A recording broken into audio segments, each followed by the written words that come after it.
Hello friends, welcome to my channel life is simple. जय जगन्नाथ। नमस्कार। अभी एसएससी स्टेनोग्राफर 2020 का जॉब का नोटिफिकेशन आ चुकी है और ये सेंट्रल गवर्नमेंट जॉब है। बहुत अच्छी वैकेंसी भी आ चुकी है और आप 12th पास हैं, अच्छी खासी गवर्नमेंट जॉब ढूंढ रहे हैं या सोच रहे हैं करने के लिए, तो ये बहुत अच्छी मौका है। मौके पे छक्का मारना, क्योंकि एसएससी स्टेनोग्राफर जॉब बहुत अच्छी खासी जॉब है और इसमें 40,000 65,000 तक सैलरी स्टार्टिंग से मिलती है। और इसमें 3 या 4 ईयर के बाद आप डायरेक्ट इनकम टैक्स इंस्पेक्टर भी बन सकते हो। तो ये बहुत अच्छी जॉब है और इसमें मैं सब स्टेप बाय स्टेप बताऊंगा, स्टेप बाय स्टेप अच्छी हंसी से बताऊंगी, तो बिल्कुल स्किप मत कीजिए, क्योंकि एक भी पॉइंट आप मिस करते हैं तो 2-3 दिन के बाद रिकॉल करने के लिए फिर वीडियो को देखना पड़ेगा। तो डोंट स्किप दिस वीडियो, ठीक है। और नए हैं तो प्लीज़ सब्सक्राइब कर दीजिए और अच्छी अच्छी जानकारी आपको नोटिफिकेशन मिल सके। बेल आइकन को भी दबा दीजिएगा, क्योंकि नोटिफिकेशन पहले आपके पास पहुंचेगा, ठीक है। तो चलिए बढ़ते हैं टॉपिक की तरफ। पहले हम क्या क्या पॉइंट कवर करेंगे ये पहले बता देती हूँ। पहले इम्पोर्टेंट डेट, जो डेट होती है, कौन सी डेट में आप लास्ट डेट क्या है, ये सब डेट के बारे में, इम्पोर्टेंट डेट के बारे में बताऊँगी। उसके बाद एज लिमिट क्या होती है, उसके बाद एलिजिबिलिटी, उसके बाद फीस, उसके बाद exam pattern, how to apply, और सैलरी क्या होती है इसमें, और how you can become income tax inspector.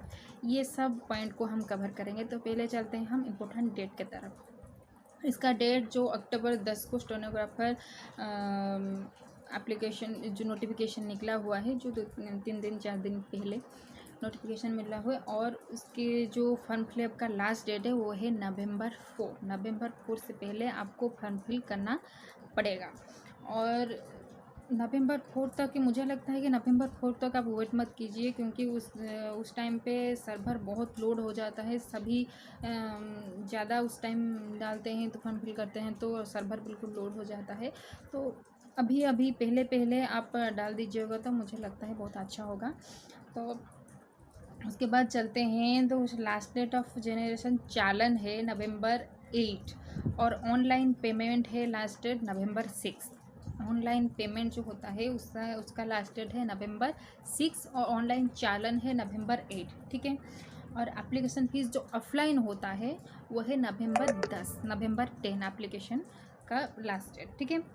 और exam will be conduct 29 March 29 to 31 exam होगा उस time. Exam will be conduct from March 29 to 31, ठीक है। उसके बाद चलते हैं एज लिमिट इसका क्या है। पहले तो मैं जानते हैं 2 ग्रेड का जब निकला हुआ है, जो कि सी ग्रेड और डी ग्रेड, ठीक है। सी ग्रेड के लिए 18 to 30 एज लिमिटेशन होना चाहिए, और डी ग्रेड के लिए 18 to 27, ठीक है, क्लियर। उसके बाद चलते हैं एलिजिबिलिटी क्या होना चाहिए। मैं तो पहले बता चुकी हूँ, 12th पास और ग्रेजुएट होना तो बहुत अच्छा है, पर 12th पास मस्ट चाहिए, क्योंकि 12th पास होने के बाद ही आप एप्लीकेशन डाल सकते हैं, ठीक है। और एक बात बता देती हूँ कि आपके पास टाइपिंग नॉलेज होना चाहिए, क्योंकि ये स्टेनोग्राफर जॉब। और एक बात, आपको टाइपिंग की नॉलेज होनी चाहिए, क्योंकि ये स्टेनोग्राफर जॉब है, और टाइपिंग स्पीड भी वो देखेंगे, हैंड स्पीड देखेंगे, क्योंकि उसका जॉब ही वही है।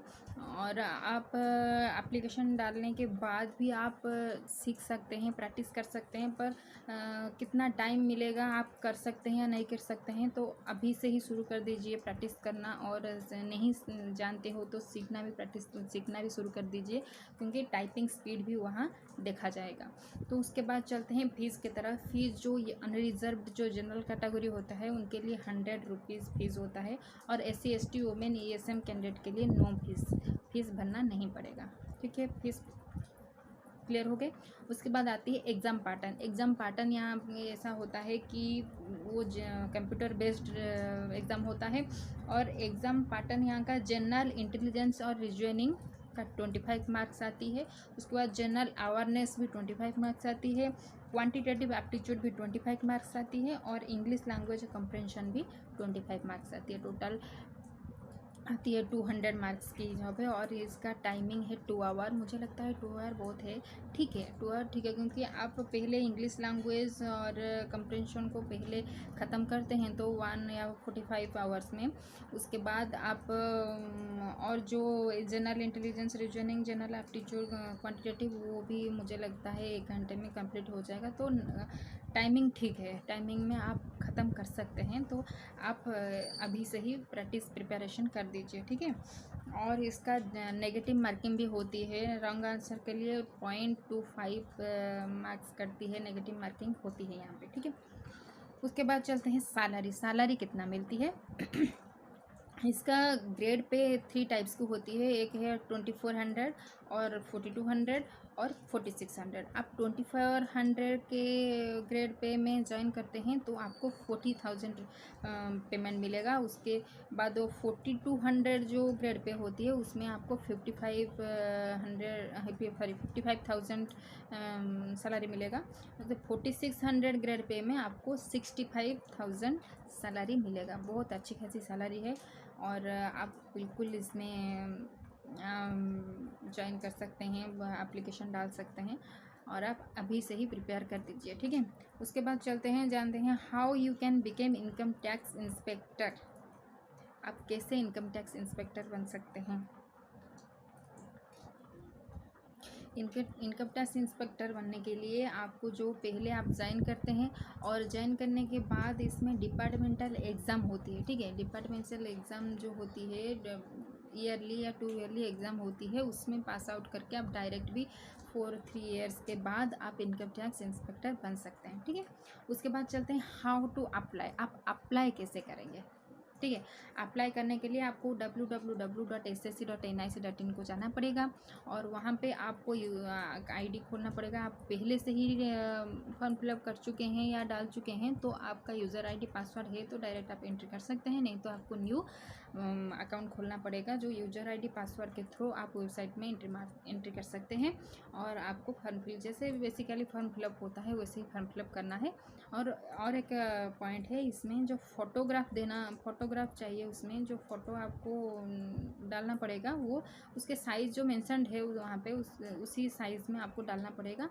और ये ड्यूरिंग 3 मंथ्स का होना चाहिए, ठीक है। 3 मंथ्स का पहले का वो डिस्क्वालीफाई कर देते हैं। 3 महीने के पहले का जो फ़ोटो है वो डालना नहीं चाहिए और उसमें डेट भी मेंशन होना चाहिए फ़ोटो में, ठीक है।